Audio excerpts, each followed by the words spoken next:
afternoon. I'm Sean Yao, and this is One News Now. Applicants seeking national posts in next year's elections are pouring in on the second to the last day before the end of COC and CONA filing. Camille Samonte is on the phone to give us the latest from the Sofitel tent in Pasay City. Camille, who showed up today?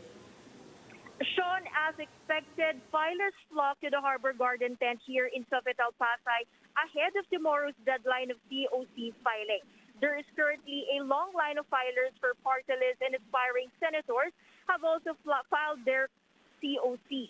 Around 26 groups have filed CONAs for party lists, and 19 aspirants have submitted COCs for the Senate as of 1 p.m. COMELEC organizers had to add more seats for filers to be able to speak in the podium. Each candidate, spokesman James Jimenez said filers will still be entertained beyond 5 p.m. as long as they're in the queue. Each candidate will also be allowed to finish a 5-minute speech detailing their platform, as well as answering questions from the media. Sean, any minute now, Vice President Leni Robredo is expected to arrive to file her COC for the presidency in 2022.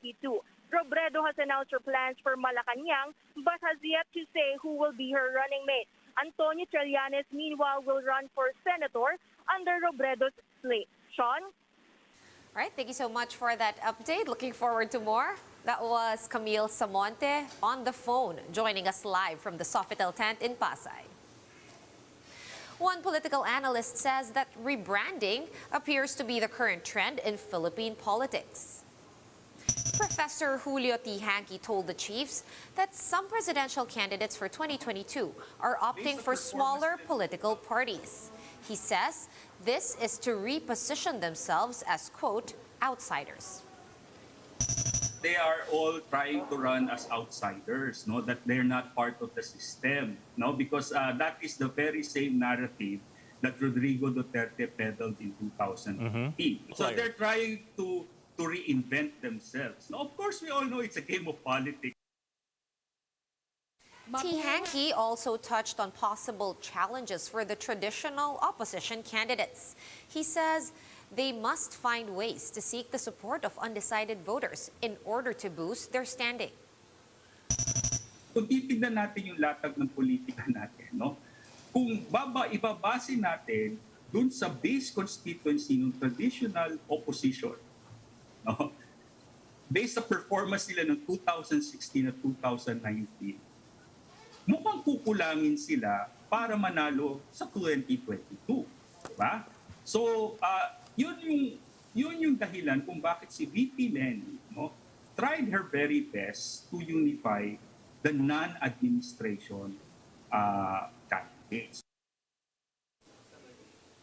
And in COVID news, Merck is all set to apply for an EUA with the US FDA for its anti-COVID pill. If approved, this would be the first effective oral drug against COVID-19 to ever exist. Mobile journalist Pamela Vasquez gives us the front seat to the story.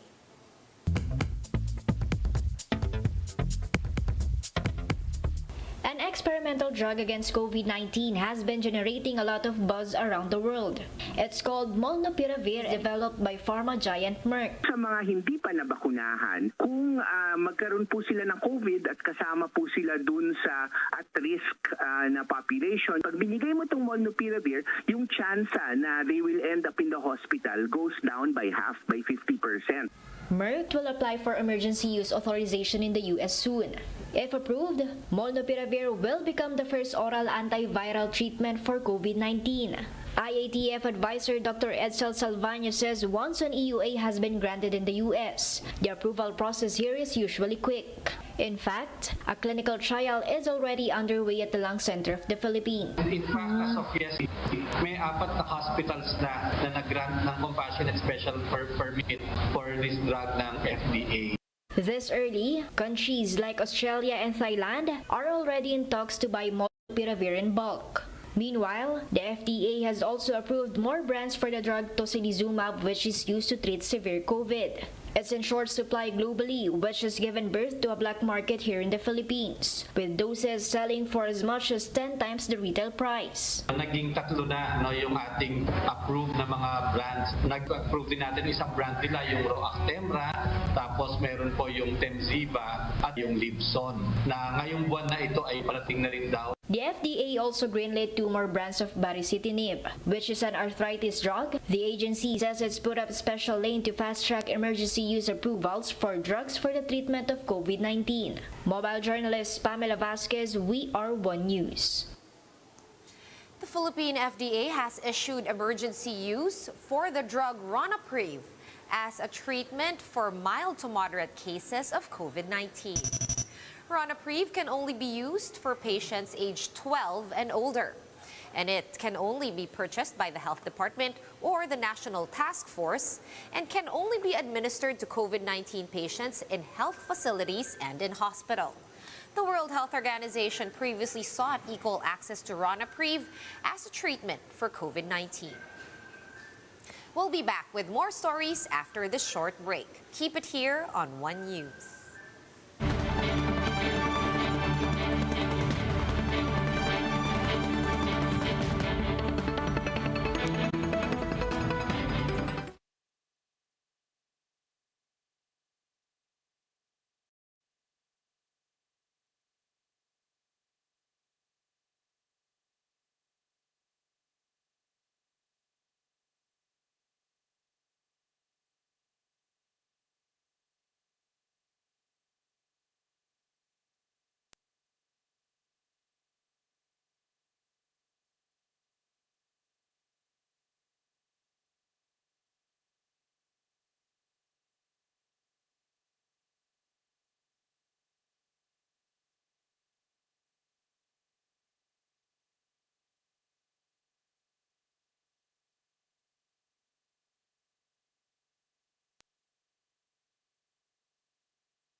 One News Now. I'm Sean Yao.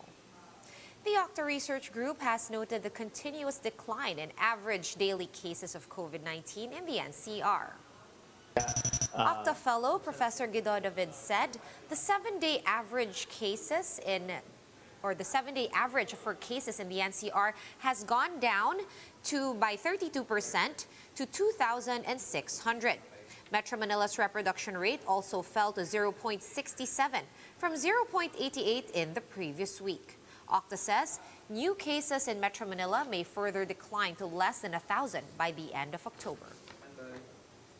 In other news, the National Telecommunications Commission, or NTC, is being urged to investigate Globe Telecom brand GOMO for failing to implement the Mobile Number Portability Act last September 30. In a statement, Smart raised concern over GOMO's delayed compliance, saying it affects mobile users who are looking to switch networks. The law allows subscribers to switch between telco providers without changing mobile numbers. In response, Globe said it has sent out text advisories to its customers regarding the delay. Globe says the delay is because of the complex functions of its other brands, including GOMO, which is among its newest services. Globe Telecom said GOMO will be able to provide mobile number portability by the 12th of October.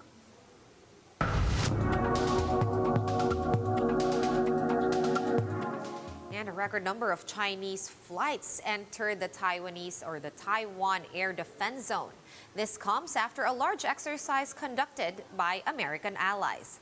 Let's find out the implications in this Bloomberg Quick Take.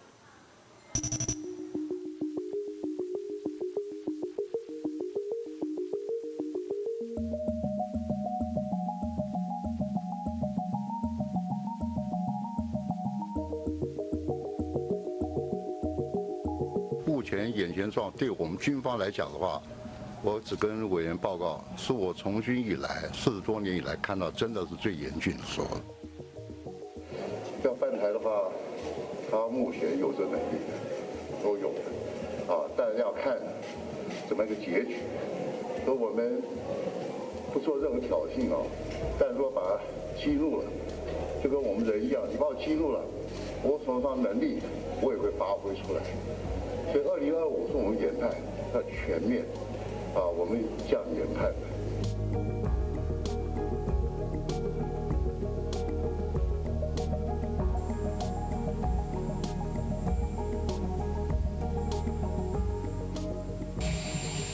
Well, China has, I've spoken with Xi about Taiwan. We agree we will abide by the Taiwan agreement. That's what we are. And we made it clear that I don't think he should be doing anything other than abiding by the agreement.